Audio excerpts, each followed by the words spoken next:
Hola amigos, ¿qué tal? Les habla su amigo Juanjo Herrera y bueno, pues hoy vamos a platicar sobre un tema que es muy interesante. Miren, tenemos ya todo nuestro pizarrón aquí, todo lo que vamos a explicar sobre el circuito de la bomba de combustible. Tenemos que entender muy bien cómo funciona todo este circuito, porque me he dado cuenta de repente que bueno, pues hay muchos mecánicos que tienen problemas para diagnosticar este circuito. A veces tienen algunas cuestiones porque pues a veces al estar haciendo pruebas queman la computadora, ¿ok? Y pues es un poquito complicado poderlo realmente diagnosticar a veces, ¿ok? A veces cambiamos bombas de combustible, cambiamos relevadores, cambiamos computadora y a veces no solucionamos el problema. Entonces, bueno, pues vamos a ver la parte eléctrica. Recuerde que el circuito de la bomba tiene prácticamente el circuito eléctrico y el circuito hidráulico, ¿no? De que platicaremos después ya con el manómetro de presión en la mano para ver cómo se genera la presión y el caudal de combustible, que es algo muy importante porque a veces podemos tener presión de combustible, pero no podemos tener el suficiente caudal y entonces pues no se entrega toda la gasolina que requiere el motor, aunque tengamos la presión. Pero bueno, vamos a ir de lleno a este circuito de la bomba de combustible. Déjenme explicarles primero que la bomba de combustible pues es un motor eléctrico, ¿ok? Que lo tenemos aquí simbolizado, ¿ok? Como FP, que en inglés significa Fuel Pump, así aparece en nuestros diagramas. Y este motor, bueno, pues acá tiene un consumo de entre 3, 4, 5, no sé, 8 amperes. Utiliza 12 voltios, ok, y aquí lo tenemos ya en nuestro circuito eléctrico. Y bueno, pues sabemos nosotros que tenemos una computadora. Nuevamente les muestro la computadora. Tenemos una computadora la cual tiene un procesador. Aquí está nuestro procesador, nuestro microcontrolador, que se va a encargar de recibir información, ok. Y de acuerdo a la información que recibe, bueno, pues son las salidas que tiene. Hay que recordar que nuestra computadora pues tiene un programa, tiene un software, ¿ok? Lo que todo el mundo le llamamos como el mapa. Prácticamente este software son instrucciones que tiene nuestra computadora, ¿ok? Y que pues va a comparar voltajes de entrada, ¿ok? Contra los voltajes que tiene guardados en su memoria, y entonces va a ejecutar una rutina, va a hacer algo mi computadora con los voltajes de entrada. Bueno, vamos a entrar de lleno entonces entendiendo esta parte donde mi computadora necesita tener entradas para poder tener salidas en base a lo que tenemos dentro de un software. Primero tenemos que recordar que nuestra computadora tiene que estar alimentada con un voltaje de la batería directo de 12 voltios, ¿ok? Todos los microcontroladores, ¿ok? Pues tienen pines, así como aparece en la gráfica, en la imagen, tienen pines todos los microcontroladores, desde el 1 hasta el 30, el 20, el 50, dependiendo del tipo de micro. Y entonces, cada pin de este micro pues necesita estar alimentado. En este caso, los 12 voltios que le puse aquí son los que van a llegar hacia el micro, también la tierra, y los 12 voltios de ignición. Estas son instrucciones, ¿ok? Los 12 voltios que tiene este micro. Entonces, fíjense bien, yo puse aquí adentro, en este micro, algunos pines que serían los números del pin, ¿ok? Es algo que yo le puse ahí como un supuesto para poder entender cómo funciona esta parte de este micro. Pero bueno, aquí le puse también unas interrogantes, porque estas serían los pines de salida o de entrada que maneja la computadora. Serían estos pines que tengo acá, ok, que ahí se pueden apreciar. Y entonces estos pines son los que yo voy a leer o los que yo voy a ver prácticamente en mi diagrama de alambrado. Esto es lo que yo tengo que entender. Dentro de la computadora pues surgen algunas cosas que vamos a ver, pero lo ideal es revisar el diagrama para revisar obviamente que estos 12 voltios directos de la batería, con esto que se llama CAM, que significa Keep Alive Memory, o sea, es un voltaje que va a mantener viva mi computadora, ¿ok? Con 12 voltios que llegan hacia un pin. ¿Cuál? Pues tengo que ver el diagrama para determinar cuál es el pin de mi computadora. Lo mismo que esta tierra, Power Ground, es una tierra que va a llegar directo desde el chasis o directo desde la batería hacia mi computadora.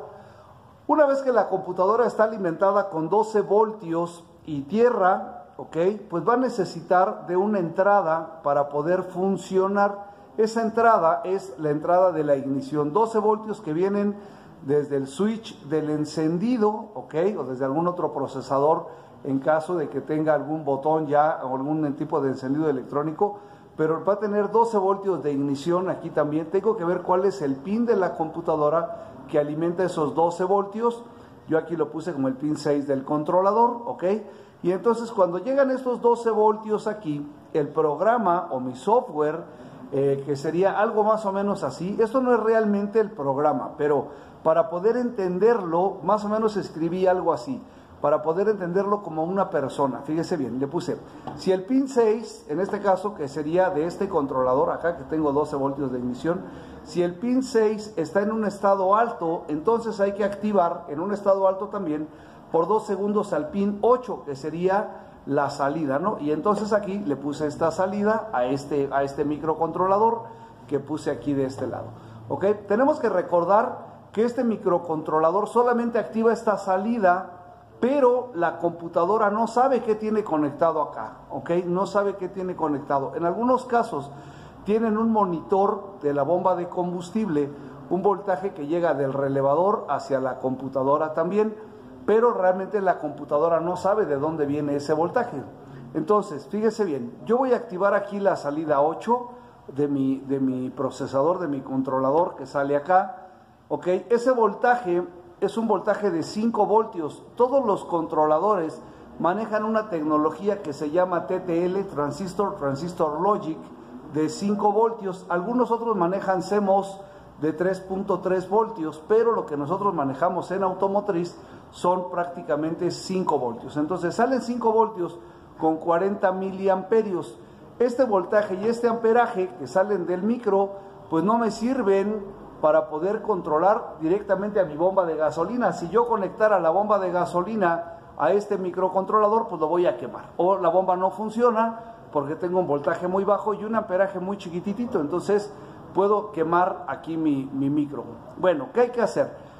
Los fabricantes tienen ya instalados dentro de las computadoras una zona o un circuito de potencia, el cual maneja transistores que pueden soportar un amperaje no muy grande. Se activa con 0.7 voltios, activa un transistor desde la base, el emisor está conectado a tierra y el colector es el que va a llevar el voltaje. Fíjese bien, estos 12 voltios entran por la bobina de mi relevador, ¿ok?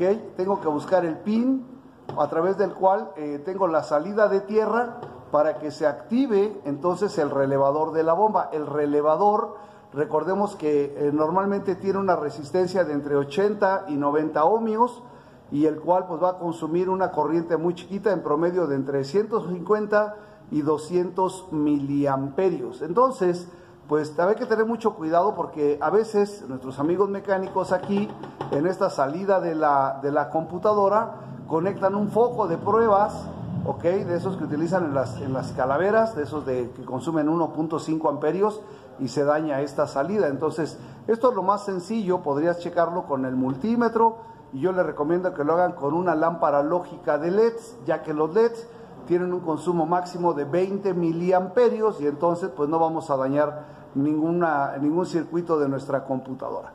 Una vez que por aquí la computadora activa a este transistor, entonces pues ya sale por aquí una señal de tierra desde la computadora que va a cerrar circuito con estos 12 voltios del relevador y entonces el voltaje que viene directo de la batería hasta mi relevador en la terminal 30, pues sabemos que un relevador es solamente un interruptor electromagnético, el cual va a hacer que todo el amperaje y los 12 voltios que vienen desde la batería pasen a través de la terminal 30, salgan por la 87 y lleguen hasta mi bomba de combustible, ¿ok? Pues es el proceso a través del cual la computadora activa por 2 segundos a la bomba de combustible cuando nosotros tenemos abierta la ignición solamente.